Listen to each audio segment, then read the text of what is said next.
नमस्कार, आप देख रहे हैं न्यू राजस्थान धरा न्यूज। सबसे पहले नोटिफिकेशन के लिए चैनल को सब्सक्राइब अवश्य करें। नमस्कार, मैं इंद्रजीत उमजवाल, प्रदेश ब्यूरो चीफ राजस्थान।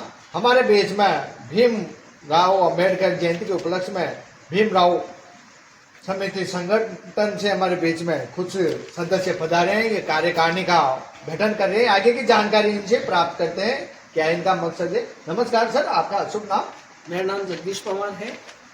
अंबेडकर जयंती मनाने के संदर्भ में आज हम लोग एकत्रित हुए हैं। डॉक्टर भीमराव अंबेडकर साहब की जयंती 14 अप्रैल को बड़े धूमधाम से भव्य तरीके से अंता में एक भव्य कार्यक्रम के तहत हम मनाने जा रहे हैं। इसी के तहत आज ग्राम अफेरपुर में एक कमेटी का आयोजन हम कर रहे हैं ताकि इस कार्यक्रम को और भव्य बना सके।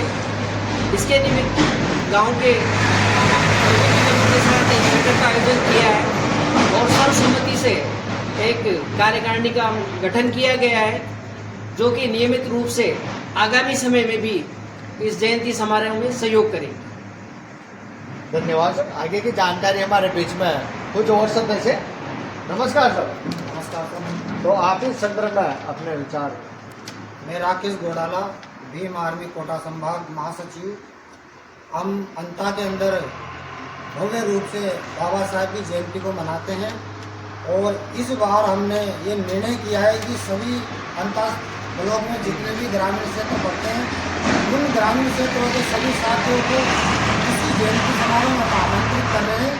आज हम इस पचेल खुर्द के अंदर आए हुए हैं ताकि यहाँ के हमारे सभी गणमान्य नागरिकों को हम अंबेडकर जयंती मनाने के लिए जागरूक करें और यहाँ की एक कार्यकारिणी का गठन करके इस आयोजन समिति के द्वारा जो अंबेडकर जयंती मनाई जाती है इसमें यहाँ के ग्रामीण क्षेत्र के लोगों का बढ़ चढ़ करके योगदान हमें मिले। इसी आशा और विश्वास के साथ हम अंता से इस पचेल खुर्द के अंदर आए और यहाँ से हमें इस ग्रामीण के पचेल खुर्द के वासियों का हमें ये विश्वास मिला है कि हम बढ़ चढ़ करके अंबेडकर जयंती में शामिल होंगे। धन्यवाद सर। और हमारे बीच में दिलकुश जी भी मौजूद है, इनसे जानकारी लेते हैं। ये हमारे ऊर्जावान कार्यकर्ता भी। राम राम साहब। राम राम। मेरा नाम दिलकुश मीणा है और मैं अंता नगर भीम आर्मी नगर अध्यक्ष हूँ। और हम सभी आज यहाँ पचेल खुर्द में बाबा साहब अम्बेडकर जयंती के उपलक्ष्य में 14 तारीख को भव्य रैली निकालेंगे। उसके लिए हम यहाँ पे जनसंपर्क में आए और हमने यहाँ पे कार्यकारिणी भी गठित की है और हमारा मानस है इस बार ज़्यादा से ज़्यादा बहुत बड़ी मात्रा में जनसंख्या इकट्ठी होगी और इतना बड़ा रैली निकलेगी। उसकी मतलब अम्बेडकर जयंती को भव्य मनाने के लिए इन लोगों का अच्छा प्रयत्न है और इससे हमारे भाई SC ST OBC इन सब का बराबर बड़े अच्छा सहयोग है और इस बार लगेगा भाई रैली निकली बाबा साहब की। तो इन्होंने बहुत ही अच्छी जानकारी ली। इनका प्रयत्न कामयाब होगा। चैनल के माध्यम से हम भी इनका सहयोग करेंगे। हमारे बीच में हमारे एक और साथी मौजूद हैं, उनसे भी हम चर्चा करने का सौभाग्य प्राप्त हुआ। बैठिए सर, आपका शुभ नाम? मेरा नाम कमल नारायण मेघवाल है और आपके चैनल के माध्यम से मैं कहना चाहता हूँ कि बाबा साहब अम्बेडकर जो थे ना, ये केवल मात्र भारत के ही नहीं बल्कि पूरी दुनिया के जाने माने एक महान समाज सुधारक और विधिवेत्ता थे। निश्चित रूप से बाबा साहब ने हमें जो संविधान दिया है ना, इसका जो मूल आधार है वह समता, स्वतंत्रता, न्याय और बंधुता, इन 4 तत्वों के ऊपर टिका हुआ है। निश्चित रूप से इन आदर्शों को हम अपने जीवन में अपनाएंगे और राष्ट्रीय एकता और अखंडता को हम सुनिश्चित करने के लिए बाबा साहब के विचारों को अपने जीवन में आत्मसात करेंगे।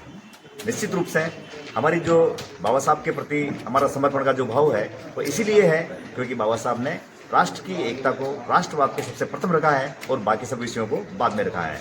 संविधान में वो सब तत्व डाले हैं जो राष्ट्र को हमेशा अखंड रख सकें और इस देश में सभी नागरिकों के अधिकारों को सुनिश्चित कर सकें। जय भीम।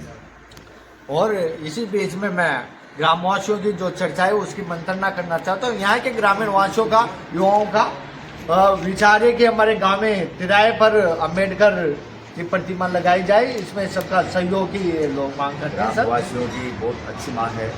अगर चूँकि बाबा साहब हम सबके लिए प्रेरणा का स्रोत हैं, अगर गांव में बाबा साहब की प्रतिमा लगती है तो ये एक अच्छी पहल होगी।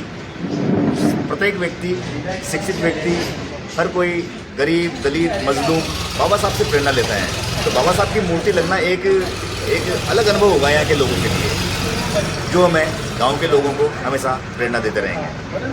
ठीक है सर, आगे भी मौका अगर इस गांव में बाबा साहब की मूर्ति लगती है तो उस गांव में इस मूर्ति के लगने में जो भी खर्च आएगा उसमें से कुछ अंशदान हमारा भी होगा निश्चित रूप से। अपेक्षित अंशदान जो भी होगा 5,000 रुपये में घोषणा करना हुआ है। जब भी यह मूर्ति लगेगी 5,000 रुपये मेरी तरफ से मैं उस मूर्ति के सहयोग में देने के लिए सहमत हूं। तो धन्यवाद सर, इनकी तरफ से 5,000 रुपये मूर्ति के लिए घोषणा की गई। आगे की प्रक्रिया ग्रामवासी और कुछ सहयोग करता करेंगे। धन्यवाद। और चैनल के माध्यम से मैं 14 अप्रैल को महारैली में चैनल के माध्यम से भाग लूंगा और इनकी खबर को अपना स्टार दूंगा। नमस्कार सर, धन्यवाद।